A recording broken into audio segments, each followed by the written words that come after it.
buenas tardes. Bienvenidos a los noticieros 24 News. El día de hoy vamos a hacer un recordando la historia. Hoy nos acompañan los historiadores Sofía Lizárraga, Marco Antonio y Guillermo Bazán. Sofía, cuéntanos un poco sobre la Revolución Mexicana. Bueno, cuando Madero salió de la cárcel de San Luis y al haber proclamado el Plan de San Luis, en el cual se trataba, Madero se levantó en armas en contra de la dictadura de Porfirio Díaz. Debido a esto fue porque hubo un fraude electoral en las votaciones. Entonces, pues por eso Francisco y Madero se levantó en armas. Con este plan se da inicio a la Revolución Mexicana. En el periodo de Porfirio Díaz, que dura 30 años, en el cual los pueblos mexicanos no podían elegir a su gobernante. Entonces eso trataba de combatir Francisco y Madero, ya que los pobres se hacían cada vez más pobres y los ricos cada vez más ricos. Muchas gracias. Bien, ahora Marco, cuéntanos un poco sobre el gobierno de Francisco Madero. El gobierno de Francisco Madero fue en el año de 1908 cuando crea su libro La sucesión presidencial de 1910. Madero, con el partido antireeleccionista, se postula para presidente de la República. Cuando se entera que Díaz se reelecta como presidente, se lanza la revolución el 6 de octubre de 1910 con el Plan de San Luis. El Plan de San Luis, al verlo, lo echa en la cárcel, lo convoca, pero no se lleva a cabo en esta fecha, sino hasta el 20 de noviembre de 1910. Madero marchó de Estados Unidos hasta llegar, marchó de Estados Unidos, y las tropas maderistas empezaron a crecer. Poco a poco se llevaron las guerras con Francisco Villa, y después, después de terminar su postulación de Díaz, pero cambió a Manuel León de la Barra. El 6 de octubre de 1911, Madero ya es reelecto, ya es presidente de la República. Su gobierno tuvo gran solidez, que tuvo conflictos y más o menos revueltas con Emiliano Zapata, con el Plan de Ayala. Muchas gracias. Ahora, Guillermo, ¿puedes contarnos un poco sobre Emiliano Zapata? Sí, Emiliano Zapata, el 25 de noviembre de 1911, lanzó el Plan de Ayala, que fue redactado por Otilio Montaño. Este documento se convirtió en su estandarte y en el ejemplo de la ideología de los campesinos. En él se exigía la redención de los indígenas y la repartición de los latifunios creados durante el porfiriato.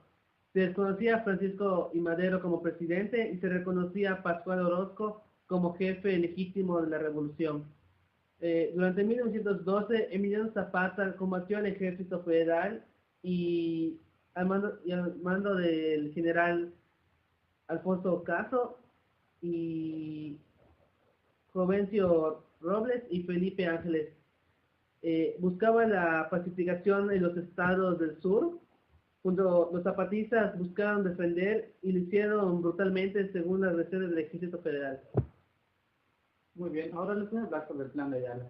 El Plan de Ayala se firmó el 28 de noviembre de 1911 y fue proclamada por el mencionado Emiliano Zapata. Dentro de la Revolución Mexicana, en él se desconocía al presidente Francisco y Madero, a quien acusó de traicionar las causas campesinas. Al desconocerlo, se reconocía como jefe de la Revolución Libertadora al general Pascual Orozco, y en caso de que no aceptara este delicado puesto, se reconocería como jefe de la revolución al general Emiliano Zapata. El plan de la empacadora fue proclamado, redactado y firmado el 25 de marzo de 1912, en la llamada Casa Empacadora, en Chihuahua. Fue elaborado por el revolucionario Pascual Orozco y varios militantes. El plan también recibió el nombre de Plan Orozquista. A continuación, el documento enumera una serie de disposiciones a hacerse efectivas con el triunfo de la revolución.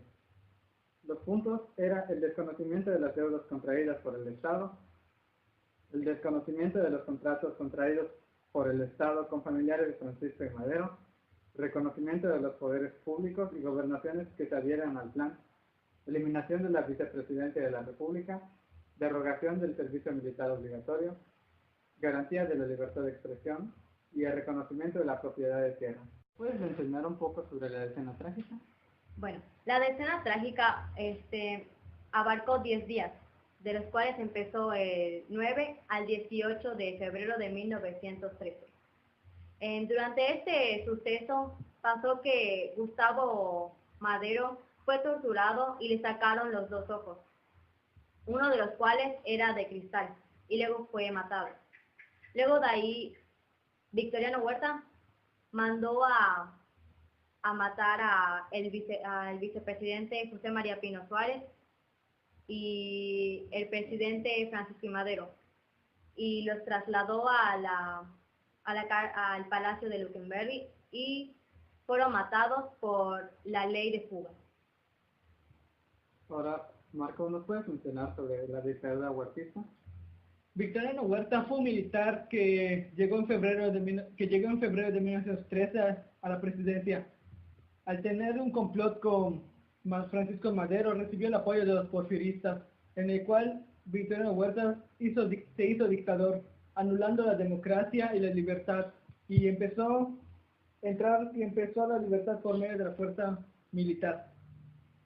Cuando llega al poder, anuló la democracia y la libertad, usando su poder, moviendo las tropas militares. Ahora, ¿nos puedes explicar un poco sobre el Plan de Guadalupe? Claro, el Plan de Guadalupe fue un documento redactado el 26 de marzo de 1913, donde se pretendía eliminar cualquier falsos de legitimidad que el gobierno de Victoriano Huerta pudo haber tenido, y anunciaba la convocatoria a las elecciones. Fue firmada en la Hacienda de Guadalupe, en el estado de Coahuila, por Venustiano Carranza, que repudia el gobierno golpista de Victoriano Huerta, acusado de traición contra Francisco I. Madero. El texto establecía que al entrar en la capital del país, Carranza o quien lo hubiese sustituido en el mando por razones necesarias, se encargaría del poder ejecutivo el tiempo necesario para convocar a las elecciones. Este plan sufrió algunas modificaciones, entre ellas la del 12 de diciembre, que consideraba también la obligación de convocar a elecciones para celebrar un congreso constituyente. Bien, ahora nos enlazamos con Zoe, que por razones personales no pudo asistir en el foro.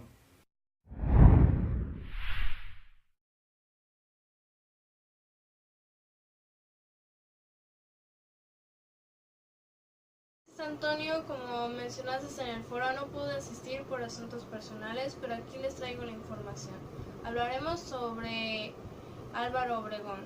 Cuando estalló la Revolución Mexicana en 1910, Obregón apoyó a Francisco I. Madero. En 1913, Madero fue asesinado y Obregón se unió a Venustiano Carranza para combatir a Victoriano Huerta. En 1914, Obregón derrotó a Pancho Villa y fue nombrado ministro de Guerra por Carranza. Entre 1920 y 1924 fue presidente de México. Su gobierno continuó la pacificación del país e inició el reparto de tierras. También promovió la educación, el arte y la cultura. En 1924 terminó su periodo y se retiró a Sonora. En 1928 se postuló y ganó la presidencia nuevamente, pero antes de asumir el mando, un fanático católico lo asesinó a balazos en un restaurante en Ciudad de México. El siguiente tema a tratar es sobre la Constitución de 1917. El siguiente tema a tratar es sobre la Constitución de 1917. El 5 de febrero fue promulgada la Constitución de 1917, Política de los Estados Unidos Mexicanos, por el presidente constitucionalista Venustiano Carranza, como producto de los movimientos revolucionarios de 1910.